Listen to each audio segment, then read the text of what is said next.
বর্তমান সময়ে ব্রাজিলের কোচ নিয়ে হচ্ছে নানান সমালোচনা। ব্রাজিলের কোচ দরিবাল জুনিয়রকে পরিবর্তন করে পেপ গাদ্রিওয়ালাকে দেখতে চায় ব্রাজিলের সমর্থকেরা। কবে চেঞ্জ হচ্ছেন দরিবাল, কতটুকু পারবে সিবিএফ, ব্রাজিলের আগামী কোচ কে হবেন, দরিবাল নাকি ইউরোপের কোনো কোচ? বর্তমান সময়ে পেপ গাদ্রিওয়ালা ম্যানচেস্টার সিটির কোচ, এর আগে বার্সেলোনা সহ আরও কয়েকটি ক্লাবে দায়িত্ব পালন করেছেন। তবে বর্তমানে তার সময়টা খুবই বাজে যাচ্ছে। টানা 6 ম্যাচ হার, আবার তার স্ত্রী তাকে ছেড়ে চলে গিয়েছেন। হয়তো এই সিজনটা খুবই খারাপ যাচ্ছে। বর্তমানে বিশ্বকাপ সারা সব ট্রফি জিতেছেন ক্লাবের সফল কোচ বলা যায় তাকে। কিছুদিন আগে এক ইন্টারভিউতে বলেছিলেন যে কোনো একটি জাতীয় দলের কোচ হতে চান তিনি।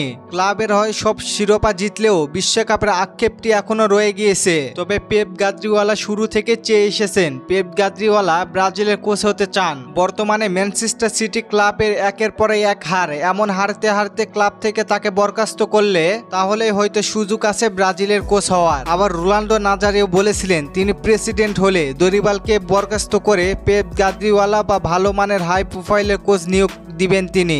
বর্তমানে সিবিএফ এর রুলস চালু আছে, যেমন বাইরের দেশ থেকে তারা কোচ নিয়োগ দেয় না, তারা তাদের ব্রাজিলিয়ান লিগ থেকে কোচদের নিয়োগ করেন। এই জন্যই তারা 2002 সালের পরে বড় কোনো শিরোপার মুখ দেখেনি ব্রাজিল।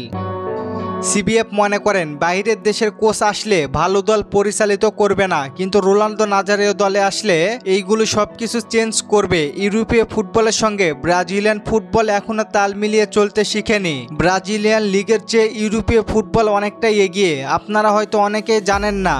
বর্তমানে যে সিবিএফ প্রেসিডেন্ট আছে সে কিন্তু ফুটবল সম্পর্কে তেমন কিছুই জানেন না। এই জন্য দরিবালের মতো বাজে কোচকে সে নিয়োগ করেছে। ফুটবল সম্পর্কে সে কিছুই বুঝতো তাহলে হয়তো কোপা আমেরিকার পরে তাকে বরখাস্ত করত।